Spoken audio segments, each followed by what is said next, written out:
Alejandro III nace en julio del 356 a.C. en Pela, la capital del reino de Macedonia, o sea, antigua Grecia.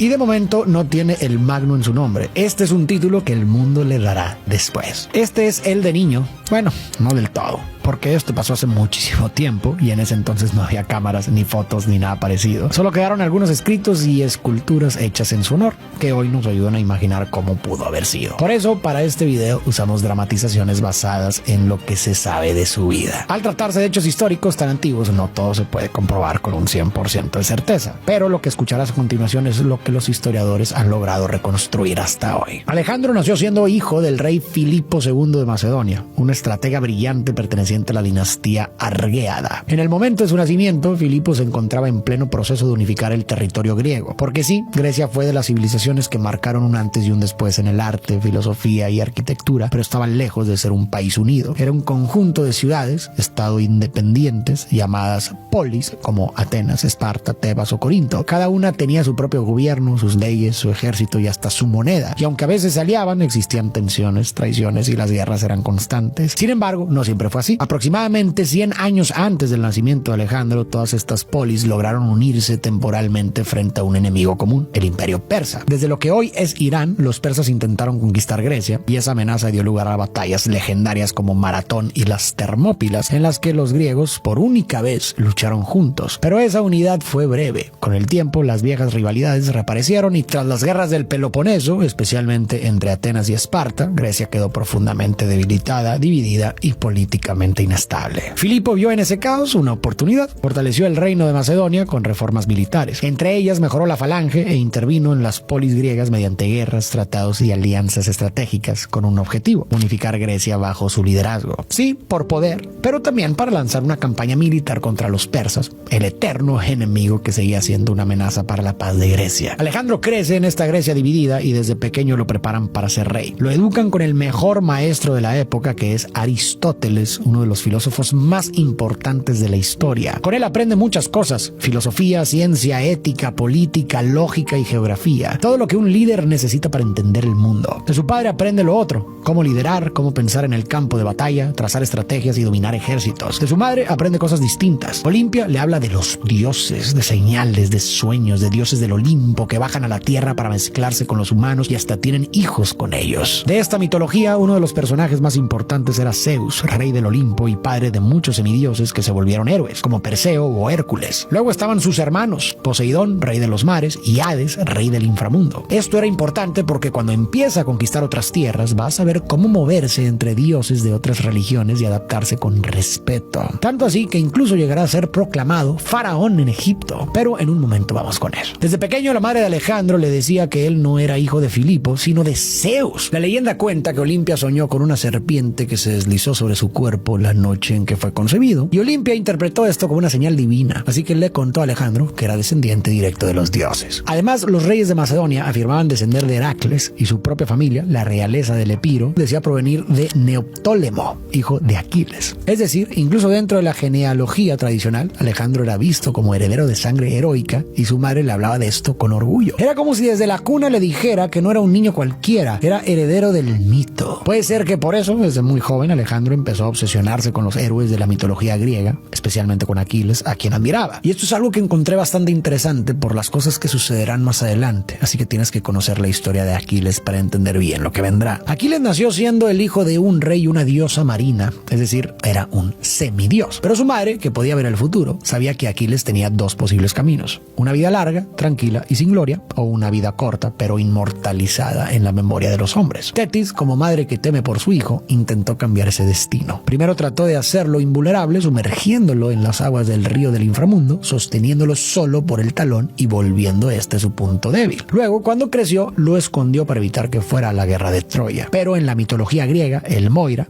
el destino, está incluso por encima de los dioses. Con los años, Aquiles fue raptado por un centauro, entrenado y se convirtió en un guerrero. Y aunque sabía que moriría joven si peleaba, también sabía que su nombre viviría para siempre. Así que eligió la gloria. Se convirtió en un guerrero inigualable y temido por sus enemigos. Su nombre resonó por todos los rincones hasta que un mal día una flecha lo alcanzó en el talón y murió entre los 25 y 30 años de edad, inmortalizando su nombre y su historia. Quiero que recuerdes esta historia y esta parte de la infancia de Alejandro, influenciada por las historias que su madre le contaba, porque será importante para tratar de entender la historia de Alejandro. Sin embargo, a medida que Alejandro crece, el ambiente en su casa se complica. La tensión aparece cuando su padre empieza a casarse con otras mujeres para formar alianzas políticas y seguir expandiendo su poder. Eso es bueno para Macedonia, pero no para Alejandro, porque si nace otro hijo varón, podría quitarle el lugar que le han venido preparando desde pequeño. El trono no se hereda solo por ser el mayor. Hace falta apoyo político, fuerza dentro de la familia real y aceptación de la nobleza. Por eso, cualquier nuevo hijo de Filipo se vuelve una amenaza. Alejandro aprende pronto que nada está garantizado y que incluso dentro de su propia familia pueden nacer rivales. Y eso, más adelante, volverá a repetirse. Por suerte, Alejandro no está tan solo en este entorno. Se hace amigo de Hefestión, alguien con quien comparte la formación militar. Se vuelven muy buenos amigos, tan cercanos que incluso hoy muchos creen que fueron algo más que eso. Pasa el tiempo y ahora con 18 años ya está listo para demostrar en el campo lo que ha aprendido. Su primera gran prueba es Queronea, un enfrentamiento importante contra las ciudades griegas que se resisten a la invasión que su padre Filipo comienza. En Queronea, las tropas macedonias se enfrentan a una alianza formada principalmente por Atenas y Tebas en una batalla intensa y decisiva donde Alejandro demuestra valentía y estrategia al liderar a su ejército, logrando una victoria que le permite someter a ambas ciudades. Con esto, Filipo impone la Liga de Corinto, una alianza donde Tebas, Atenas y Tesalia quedan bajo su mando, con Macedonia como fuerza dominante, y solo Esparta es la única polis que se niega a unirse. Y es así como Alejandro gana respeto y confianza entre los generales macedonios que empiezan a verlo como un líder. Pero justo cuando el chico está ganando peso como heredero, una de las nuevas esposas del rey queda embarazada y manda todo a la basura porque no es cualquier esposa. Es una mujer macedonia de sangre noble, algo que Olimpia, la madre de Alejandro, no tiene, ya que ella es de Epiro. En la lógica de la corte, esto lo cambia todo. El hijo por venir, si resulta ser varón, puede ser visto como un heredero más legítimo, y eso pone en riesgo todo lo que Alejandro viene construyendo. Se dice que esta situación genera una fuerte discusión entre padre e hijo que se sale de control al punto de que Alejandro decide abandonar el palacio junto a su madre. Mientras tanto, al otro lado del mar, el imperio persa ha estado creciendo, y para ese momento se ha convertido en el más grande del mundo. Todo bajo el mando de Darío III. Él controla un territorio inmenso que se extiende desde Egipto, uno de sus pilares fundamentales, pasando por Asia Menor, Babilonia y toda Mesopotamia. Para que te des una idea, en términos de geopolítica actual, es como si un solo país abarcara parte de Turquía, Irak, parte del este de Siria, gran parte de la India, todo Irán, parte de Afganistán, parte de Turkmenistán, parte de Uzbekistán, el Líbano, Israel, Palestina y parte de Siria, y algunas zonas de Georgia, Armenia y Azerbaiyán. Es un imperio que parece indestructible y nadie en su sano juicio se atreve a desafiarlos, pero esta historia está a punto de cambiar. Durante casi 2 años, Alejandro permanece lejos del palacio mientras su padre prepara la conquista del imperio persa. El distanciamiento termina cuando él y su madre regresan para asistir a la boda de una de sus hermanas con un monarca local, y su presencia parece indicar que el conflicto familiar ha quedado atrás. La ceremonia es imponente, con la presencia de nobles, soldados y diplomáticos. Filipo entra acompañado por su guardia personal, pero de repente, y sin que nadie lo espere, uno de ellos se lanza sobre él y lo apuñala frente a todos. El rey Filipo es eliminado en plena ceremonia. Esto desata un caos y también genera dudas sobre quién pudo estar detrás. Hasta hoy no se sabe con certeza quién fue el autor intelectual del crimen. Algunos culpan a enemigos políticos, otros a Olimpia, y hay quienes incluso sospechan de Alejandro, pero nunca se prueba nada. Lo que sí se supo en ese momento fue que quien lo apuñaló tenía por nombre Pausanias de Orestis. Después de esto, Pausanias fue capturado y eliminado. Lo que sí está claro es que en medio del caos, el joven heredero se mueve rápido. Con apenas 20 años, reúne a los principales generales y asegura su proclamación como nuevo rey de Macedonia. Mientras tanto, su madre también actúa. Alejandro toma el poder de frente y ella, aparentemente desde las sombras, se asegura de que no quede ningún cabo suelto. Según los historiadores que intentaron reconstruir lo ocurrido, Olimpia habría ordenado la muerte de la joven esposa de Filipo y del hijo varón que acababa de tener con el rey para no poner en riesgo el trono de Alejandro. Algunas versiones dicen que la mujer se quitó la vida, otras que fue obligada, pero lo cierto es que madre e hijo desaparecen y con ellos la única amenaza directa al poder de Alejandro. Así comienza el reinado de Alejandro, quien tiene la convicción de continuar con lo que su padre comenzó, conquistar Persia. El problema es que apenas asume el mando, enfrenta las primeras revueltas. Algunas ciudades griegas, al enterarse de la muerte de Filipo, creen que es el momento perfecto para recuperar su su libertad. Y en respuesta, Alejandro la somete. Primero Tesalia, después el Peloponeso y finalmente llega a Tebas, donde arrasa con todo. Ahí destruye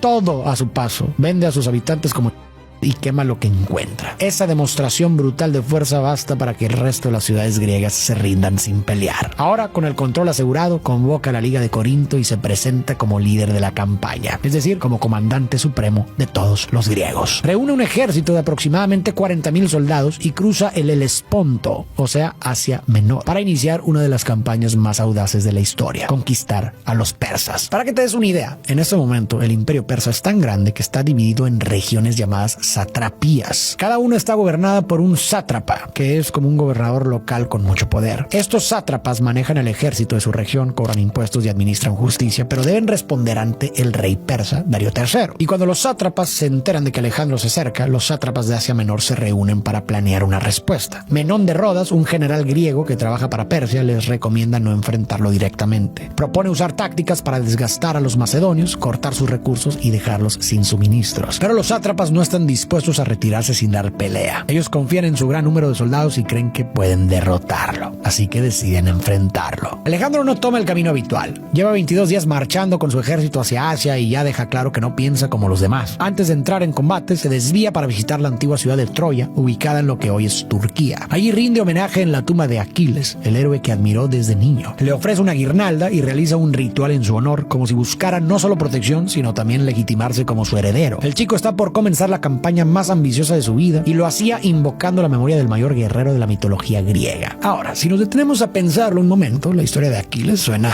un tanto extraña. Un niño sumergido en el río de la muerte para hacerlo inmortal, salvo por el talón y criado por un centauro, suena poco probable. Que los reyes macedonios afirmaran tener sangre divina para descender de estos héroes también suena bastante conveniente. Y soñar que el dios más poderoso del Olimpo baja a la tierra y te embaraza, dando como resultado que tu hijo nazca como un semidios, suena, bueno, a eso, a un sueño. Y sí, es fácil pensar que todo esto es absurdamente fantasioso como para ser tomado como una verdad, pero lo estamos viendo con ojos modernos, desde una distancia de casi 3,000 años. En su momento, esas historias no eran leyendas, eran historia, eran realidad, eran los grandes relatos que organizaban el mundo, las metanarrativas que les daban sentido a las cosas. Para ellos, esas historias eran tan verdaderas como lo puede ser hoy para un católico la historia de que María dio a luz siendo virgen. Y cuando uno lo entiende así, se vuelve fascinante mirar la historia de Alejandro desde esa perspectiva, porque ahí podemos ver cómo esos mitos no solo contaban el pasado, sino que moldeaban el futuro, forjaban creencias, aspiraciones e ideales. Si en esa época el mito de Aquiles te decía cómo debía ser un héroe, entonces eso era lo que uno buscaba ser. Así como hoy alguien de Occidente puede aspirar a imitar a Cristo y ganarse el reino de los cielos, Alejandro aspiraba a imitar a Aquiles y ganarse un lugar en la eternidad, una meta perfectamente normal, dado su contexto, y que ese mismo contexto moldeó en él. El enfrentamiento entre los macedonios y los sátrapas ocurre en el río Gránico, donde se da su primer gran combate de esta gran campaña. Cuando Alejandro llega, encuentra el ejército persa esperándolo del otro lado del río. Al frente tiene una caballería de aproximadamente 10,000 jinetes y detrás una infantería formada por miles de mercenarios griegos. Sí, griegos que se pasaron al bando persa. También está Memnón de Rodas, que dirige a los mercenarios. Todos buscan frenar a Alejandro y confían en que el río será suficiente para detener a los macedonios. No obstante, el chico organiza su ejército en 3 partes. A la izquierda ubica la caballería bajo el mando de Parmenión, comandante que en el pasado estuvo a la orden de Filipo. En el centro del ejército, Alejandro coloca la creación perfeccionada por su padre, la falange macedonia. Se trata de una formación compacta de soldados que combaten alineados hombro con hombro, formando una especie de muro viviente. Cada uno lleva un escudo pequeño colgado al cuello y una lanza muy larga llamada sarisa, que puede medir entre 4 y 6 metros. Estas lanzas sobresalen en varias filas hacia el frente, lo que hace casi imposible que el enemigo se acerque sin ser atravesado. A la derecha, él mismo lidera una segunda caballería compuesta por soldados de élite junto a los arqueros más hábiles. A simple vista, tiene todo en contra. Los persas lo superan en número y además los separa un río. Pero Alejandro es más astuto de lo que aparenta. Fue entrenado por Aristóteles en pensamiento y aprendió estrategia directamente de su padre, uno de los mayores genios militares de su tiempo. Presta atención porque lo que hace en esta batalla es lo que empieza a marcar su nombre como uno de los estrategas más brillantes de la historia. Alejandro lanza parte de su caballería por las zona menos profunda del río. Esto provoca una reacción inmediata de los persas, que salen a enfrentarlos. Pero justo cuando estos avanzan, los arqueros macedonios los reciben con una lluvia de flechas y jabalinas diseñadas especialmente para ser lanzadas a distancia, lo que facilita el avance de su caballería. Mientras tanto, él mismo avanza por el centro para enfrentar cara a cara a la caballería persa, donde están los principales líderes de Asia Menor. Cuando los macedonios logran cruzar, los persas hacen todo lo posible por empujarlos de nuevo hacia el río. En medio del combate, Alejandro está en peligro. De hecho, casi pierde la vida. Pero uno de sus hombres lo salva justo a tiempo. Esto puede parecer imprudente, mandar al rey al punto más difícil de la batalla, pero era parte de su estrategia. Mientras los persas están concentrados en esa pelea frontal, el resto del ejército macedonio avanza desde la izquierda del río. La falange, con sus enormes lanzas, forma una muralla imponente que empieza a arrasar con todo a su paso. Los persas no aguantan y comienzan a huir. Todo sucede tan rápido y con tanta precisión que los mercenarios griegos al servicio de Persia ni siquiera llegan a entrar en combate. Alejandro los alcanza antes de que escapen, y aunque son de su misma tierra, no les perdona la traición ni la vida. Todos son ejecutados. La batalla del río Gránico marca el primer gran triunfo de Alejandro. Parte de Asia Menor ya es suya y demuestra que está listo para liderar incluso frente a enemigos más numerosos. Aún así, los persas siguen siendo muy poderosos y aunque tal vez lo subestimaron, no piensan repetir el error y ya preparan una nueva estrategia para detenerlo. Después de esto, Alejandro avanza hacia ciudades costeras como Mileto y Halicarnaso, lo que hoy sería Balat, Turquía, con el objetivo de asegurar la zona y cortar las fuerzas navales persas en el Mediterráneo antes de continuar hacia el interior del imperio. El chico avanza y toma las ciudades una por una. Algunas se rinden sin luchar, otras resisten, pero igual caen. En ese camino llegan a una ciudad donde buscan a Memnón de Rodas, el general griego que peleó en la batalla del río, ya que representa una amenaza para las futuras batallas contra el rey. Conoce sus tácticas y cuenta con la plena confianza de Darío. Memnón logra escapar antes de ser capturado por Alejandro, pero muere poco después, aunque no a manos del rey macedonio. Según Lloyd Llewellyn Jones, experto en la vida de Alejandro, murió en combate mientras intentaba recuperar ciudades costeras para Persia, aunque otros creen que fue por enfermedad. Lo cierto es que con su muerte, Persia pierde a uno de sus generales más valiosos y Alejandro encuentra menos obstáculos para asegurar el dominio de la costa. En medio de este recorrido llegan a la ciudad de Gordión,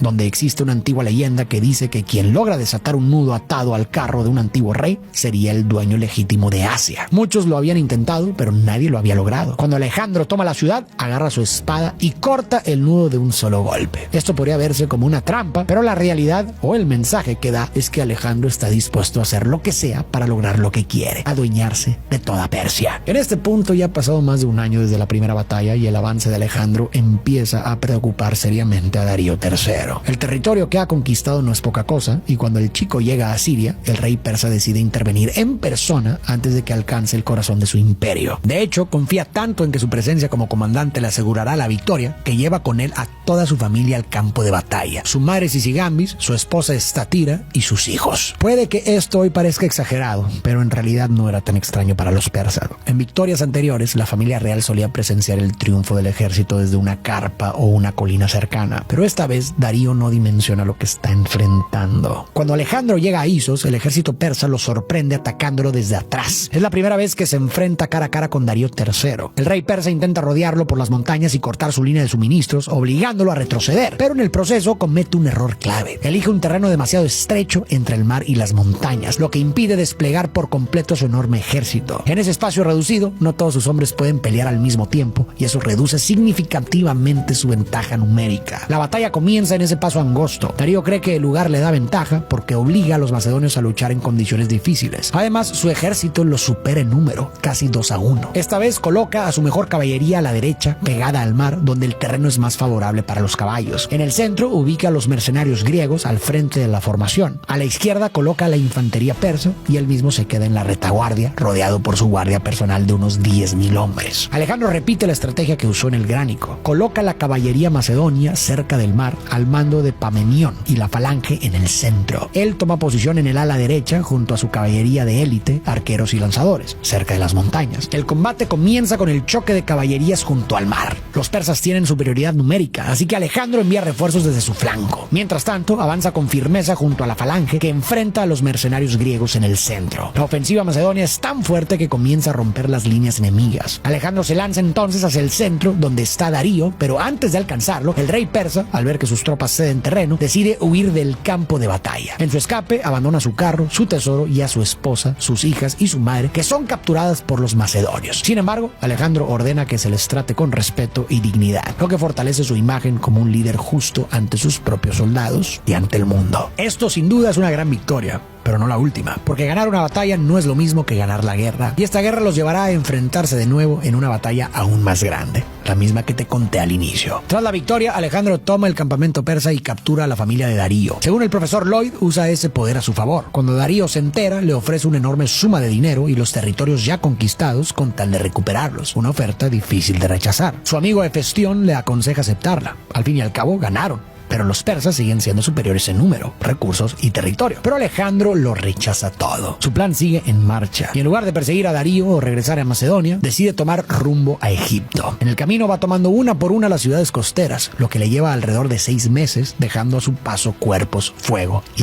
Cuando Alejandro llega a Pelusium, la puerta de entrada a Egipto, sus hombres lo miran con preocupación. La región sigue bajo control persa, pero también es una de las más valiosas del imperio. Tiene una cultura milenaria, tierras fértiles y gran producción de alimentos. Sin embargo, Alejandro conoce la historia y sabe que esta batalla no se gana solo con fuerza. Desde el siglo VI a.C., los persas habían dominado Egipto. Al principio intentaron integrarse, pero con el tiempo impusieron altos impuestos, colocaron gobernadores ajenos a la cultura local y trataron a Egipto como una provincia para explotar. Eso generó resentimiento, especialmente en un pueblo con una identidad religiosa y cultural tan fuerte. Ser gobernados por alguien que no compartía sus creencias era una humillación. Alejandro lo entiende y también sabe que si logra entrar, lograría controlar los recursos y también rompería uno de los pilares del poder persa. Por eso, cuando llega a Egipto, se presenta como un aliado. Les promete respeto por sus costumbres y la posibilidad de gobernarse sin presión extranjera. Sorprendentemente, esa actitud lo convierte en un libertador y las ciudades se rinden sin luchar. No solo eso, lo reciben con los brazos abiertos. Tan fuerte es la aceptación que lo proclaman faraón. Y en Egipto, ser faraón no es solo volverse rey, es ser visto como una figura sagrada, el representante de los dioses en la tierra. Antes de él, ese lugar lo ocuparon figuras como Ramsés II o Tutmosis III, parte esencial de la religión y del alma egipcia. Pero ahora, un joven macedonio es visto como la nueva encarnación de esa tradición milenaria. Y obviamente, Alejandro acepta el título con honor, pues pareciera que es a lo que estaba destinado a ser, una especie de semidios. Bueno, para este punto ya entendimos cómo las metanarrativas pueden moldear muchas partes de nuestra vida, nuestras aspiraciones y nuestras creencias. Pero solo hemos hablado de las teológicas, así que creo que para entender aún mejor el caso de Alejandro vale la pena mencionar las de carácter culturales. Estas apelan más al plano humano y marcan lo que una cultura considera como ideal, valioso o deseable dentro del mundo tangible, y muchas no son tan evidentes, pero sí moldean gran parte de nuestra forma de navegar el mundo. En el caso de Alejandro, y situándonos en ese momento histórico, una metanarrativa importante en el corazón de la sociedad griega antigua era un concepto llamado kleos. En su forma más básica puede traducirse como gloria, pero en el caso de figuras como Alejandro es un término que se refiere a la búsqueda y celebración de acciones gloriosas que en ese tiempo eran principalmente en el campo de batalla. Quienes aspiraban al kleos debían dejarlo todo atrás, su comodidad, sus afectos, incluso su vida, y quienes lo conseguían eran considerados héroes y se convertían en inmortales gracias a la memoria de sus hazañas. Ahora bien, no se trataba de cualquier fama. Para los griegos, el kleos era un tipo de gloria que solo podía ganarse a través del valor, la virtud y acciones tan extraordinarias que pudieran convertirse en leyenda. Básicamente, alcanzar la inmortalidad mediante la fama eterna de los propios actos. Sabiendo esto, es fácil entender por qué Alejandro no quería conformarse con unas cuantas batallas. Lo quería todo, porque era lo que toda su vida había visto como el deber ser. Y aunque eso fue hace miles de años, nosotros no estamos exentos de estos mismos condicionamientos. Porque aunque hayan cambiado los símbolos, seguimos viviendo dentro de relatos que nos dicen qué es vivir bien, qué es triunfar y qué es lo que vale la pena perseguir. Al final te explicaré por qué. La conquista de Egipto representa un golpe directo para Darío III, que pierde una de las regiones más valiosas de su imperio. Mientras intenta reorganizarse para enfrentar a Alejandro, sufre otra pérdida. Su esposa, Stateira, que seguía cautiva,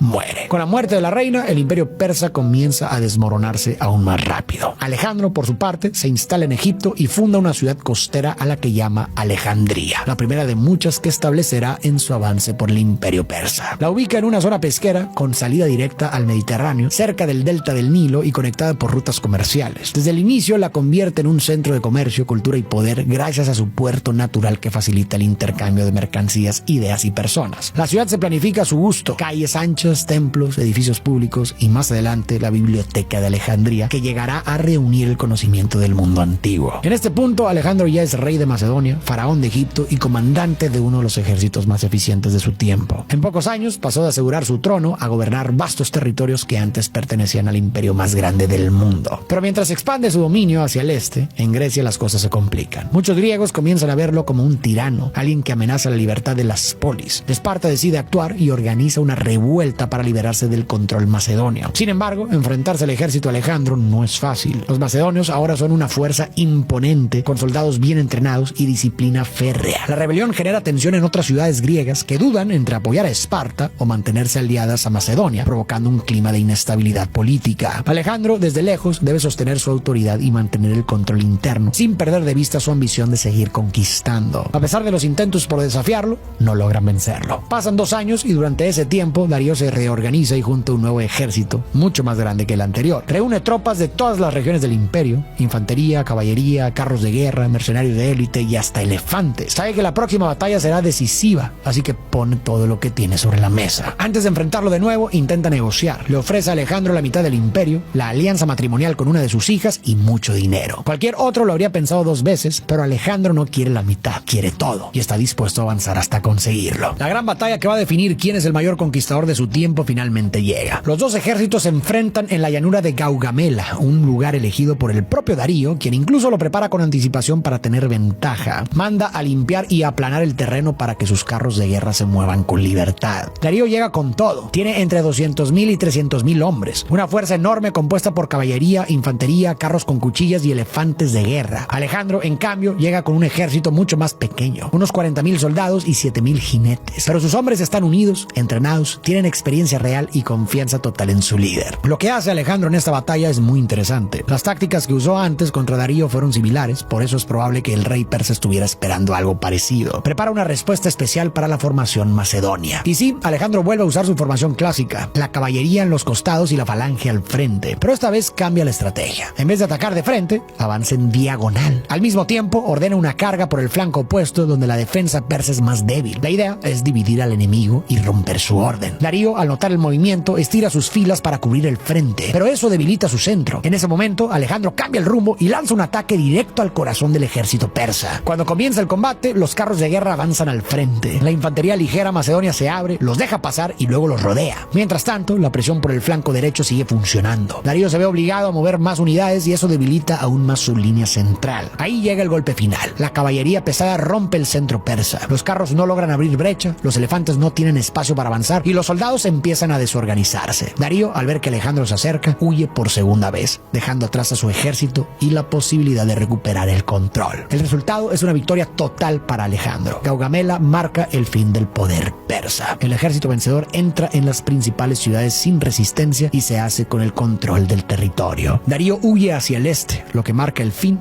al menos, del corazón del imperio persa. Sin embargo, aún hay regiones que le siguen siendo fieles. Por eso Alejandro decide perseguirlo y eliminarlo para convertirse en el rey legítimo de todos los persas. Lo persigue durante varios días, cruzando zonas montañosas y desérticas. Cuando finalmente lo encuentran, Darío ya ha sido eliminado por uno de sus propios sátrapas. Algo que probablemente dejó en Alejandro una sensación de vacío, porque después de tanto buscarlo, no pudo ser él quien pusiera fin a esta historia. Con la muerte del rey, Alejandro se convierte en el rey legítimo de Persia. Su primera orden es enterrar a Darío junto a sus ancestros como un gesto de humanidad. Con esta victoria se concentra en gobernar. Ya es rey de Macedonia, faraón de Egipto y ahora señor de todo el antiguo imperio persa. Lo que sigue a partir de aquí es conquista tras conquista. Las siguientes ciudades se resisten al principio, pero logra tomarlas una por una. En un principio, uno podría pensar que ahora que ha logrado su objetivo regresaría a Macedonia, pero no es así. Alejandro posicionó a su gente de confianza como gobernadores en las ciudades más importantes y se dedicó a casarse principalmente para fortalecer los lazos con cada ciudad de Persia, pero no volvió nunca más a Macedonia. De hecho, fundó otras 11 Alejandrías por todo el territorio, ciudades que mantienen algo de la cultura griega, pero que son una señal de que no piensa volver, pues ahora tiene otro objetivo, la India, así que comienza la campaña. El problema es que en medio de esa expansión empieza a tomar decisiones que incomodan a sus propios hombres. Adopta vestimentas persas, exige ser tratado como una figura divina y se aleja de sus raíces. Sus antiguos generales, ahora gobernadores, lo ven con otros ojos. Algunos lo siguen admirando y otros ya no lo reconocen. Eso inevitablemente le genera conflictos con con otras personas que intentan hacerle daño. El hijo del general Parmenión es uno de los primeros en ser acusado de conspirar contra él. Y Alejandro no duda ni un segundo. Ordena ejecutarlo a él y también a su padre, Parmenión, el hombre de confianza que estuvo con él en todas las batallas que lo llevaron hasta donde está ahora. Parece que lograr lo que persiguió por tanto tiempo, el poder lo transforma. De ser un líder carismático, pasa a ser un hombre temido y paranoico ante la posibilidad de que lo asesinen. Aunque sigue cruzando fronteras para conquistar, manteniéndose invicto, su ejército pierde la motivación. En su búsqueda por conquistar India, llegan al río Indo y vencen al rey Poros. Pero sus tropas se niegan a seguir conquistando. No quieren avanzar más, parecen agotadas y llevan años sin volver a casa. Entonces, por primera vez, Alejandro acepta detenerse. Da la orden de regresar. Cruzan el desierto de Yedrosia hacia Persia, perdiendo hombres, provisiones y animales en el camino. Al llegar nuevamente a Babilonia, Alejandro se encuentra con la noticia de que Hefestión ha muerto, ese compañero más cercano y quizás su gran amor. Debido a esto, Alejandro queda destruido. Ordena un funeral monumental, sacrifica miles de animales y lo declara figura divina. Después de eso, algunos dicen que nunca volvió a ser el mismo. Y justamente un año después de la muerte de Hefestión, en el 323 a.C.,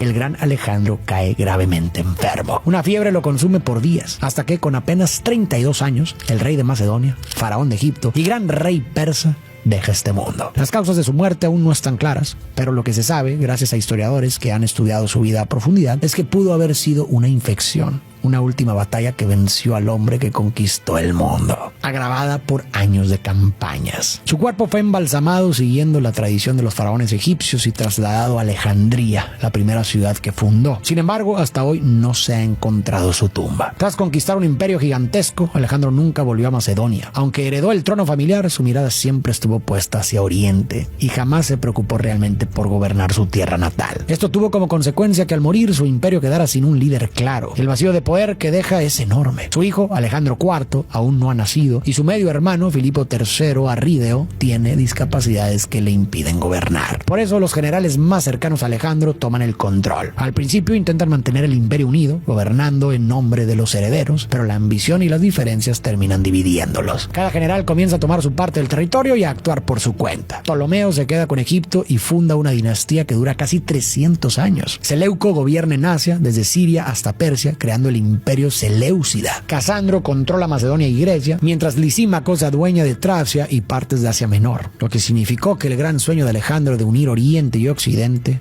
llegara a su fin. Con el tiempo, esos reinos helenísticos compiten y se enfrentan entre sí, debilitando la influencia que pudo haber tenido un imperio unificado. Finalmente, siglos después, llegan los romanos, que con su poder militar y administrativo terminan conquistando y absorbiendo esos territorios fragmentados. Estos fueron los que terminaron por bautizarlo como Alejandro Magno o Alejandro el Grande. Alejandro conquistó casi todo lo que se propuso, fundó ciudades, cruzó desiertos, venció ejércitos imposibles, llevó su nombre hasta los rincones más remotos del mundo conocido. Pero después de su muerte, su imperio se rompió en pedazos. Los generales que alguna vez lo siguieron se enfrentaron entre ellos por el poder. Su ciudad natal fue envuelta en caos y él jamás pudo regresar a ella. Hubo traiciones, muertes, conflictos sin sentido. Y sí, su historia sigue siendo impresionante. Si para él valió la pena, nadie puede decir lo contrario. Pero también es cierto que, en el fondo, Alejandro fue una manifestación de las metanarrativas en las que creció. Fue moldeado por ellas, por el mito de Aquiles, por la gloria eterna, por la idea de que valía más morir joven y ser recordado que vivir mucho y pasar desapercibido. Y aunque hoy, con siglos de distancia, podamos ver esas metanarrativas como cosas del pasado, lo cierto es que nosotros también estamos inmersos en otras. Ya no hablamos de dioses o de gloria en el campo de batalla, pero seguimos guiando nuestra vida por historias que nos dicen qué es triunfar, qué es vivir bien, qué vale la pena sacrificar. El problema es que no siempre las vemos y a veces, sin darnos cuenta, también nos convertimos en reflejos de esas ideas que no cuestionamos, pero que sí nos condicionan. Por ejemplo, está la idea de que la ciencia es la única forma válida de conocer el mundo, o el amor romántico con su promesa de que hay una persona destinada para ti que te va a completar. También está el relato de la nación, que nos hace sentir parte de una gran familia imaginaria, o esa narrativa que convierte a la juventud en la cima de la vida, como si todo después fuera pérdida o decadencia, y que el éxito económico es sinónimo de valor personal. Hoy no medimos la grandeza por cuántos territorios conquistas, pero sí por cuánto dinero generas, cuánta atención recibes, sociales? ¿O qué tanto subes en la escalera profesional? No matamos enemigos, pero sacrificamos tiempo, salud o relaciones para cumplir con lo que se espera. Y no está mal tener metas. Lo importante es preguntarse ¿de dónde vienen? ¿Esas narrativas que nos guían son realmente nuestras? ¿Nos hacen bien? ¿Nos hacen sentido? Porque si sí, si nos dan paz, si nos dan dirección, si las elegimos con conciencia, quizás no está mal. Pero si no, si solo las seguimos porque así se supone que debe ser, entonces quizás vale la pena detenerse un momento y atreverse a construir otras.